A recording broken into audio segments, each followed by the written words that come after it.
whatever you want. I'm going to go over a lot of different things technically. Very important.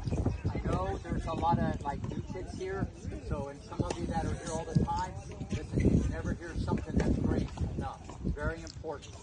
I want everybody to understand, when you take the racket back, always remember the shoulders. Take the racket back. Okay, don't take it back with your arm. I'm just seeing so many kids out there just taking it back with the arm. The shoulders take the racket back. The shoulders take the racket back. On the serve, the shoulders take the racket back. On the overhead, the shoulders. But what happens is you grab the racket with your hand, your arm, and you think everything's with the arm. Remember, the body is the car. Okay, the racket's the passenger. You got to use your body when you hit the ball. This is very important. Next thing, volley. We talked about this many times. How many of you guys like to come to the net? How many of you guys love to come to the net? How many of you guys love to volley? Okay, let me just fill you in on this. Number one mistake. Okay, in junior tennis, especially with a lot of girls, okay, you'd rather die slowly at the baseline. If you come to the net and get past, you ain't coming there for like a week, all right?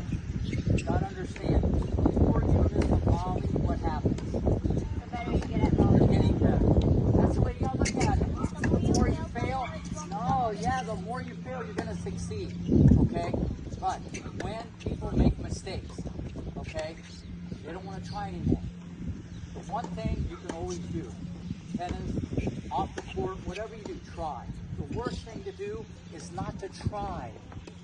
I get it. This is what happens when everybody gets a little older, a little bigger, you're taller, longer arms, you can jump.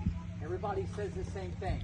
At 15, 16, I got to go to the net, I got to volley, I got to be more aggressive.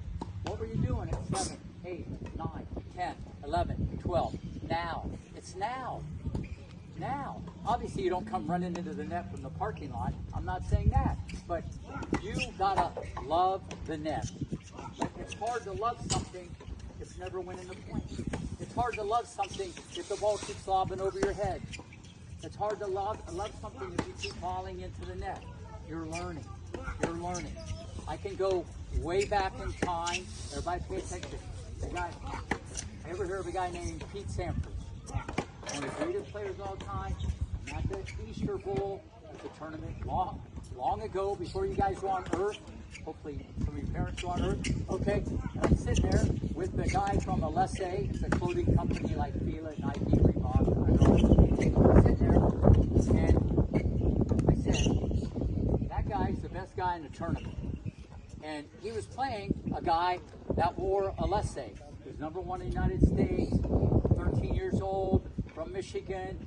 Guy was very mature. At 13, this other kid had like a beard and a mustache already. No wonder he's more mature. This other guy, he was kind of skinny, okay, had a one-handed backhand from California.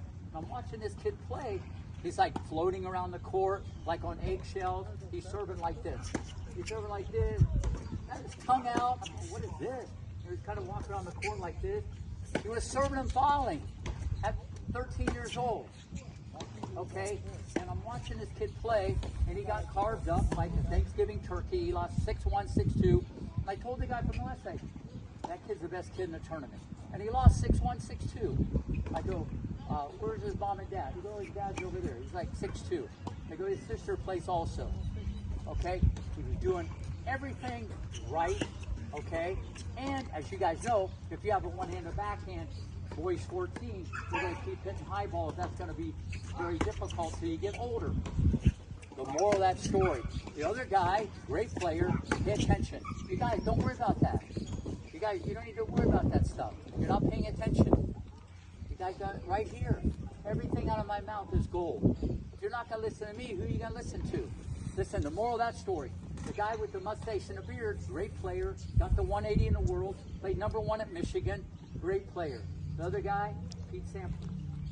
Pete Sampras, at 19 years old, this guy's at the net. They're passing before the guy hit the ball. He's going, I know where you're going. He's there not only early, he's drop balling. He knew what was going on. That was his afraid. No matter what you do, you're going to hit ground stroke. You got to hit ground stroke. But you could take a second serve, hook to net. You can serve on volley a little bit. But you guys won't even do that. I'm seeing people get a short ball, you hit it, and then you run back to Miami. No. If you practice being scared, you get better at what? Scared. You eat chicken. Don't be a chicken. This is unacceptable. You guys, you got to pay attention to what I'm saying. You've got to get to the net. Okay? You've got to get to the net. And on one final note, every college coach, I've had probably every kid go to every college in the United States over my career. The coach asked me a couple things. They know your ranking. They asked a couple things. Number one, how do they get along with other people? Because you're going to be married to 9 other people on a team. That's one of the first things they ask. They don't ask about the guy's forehand or the girl's serve. How do they get along with other kids? And the second thing is, can they play doubles? That's what they asked me. Because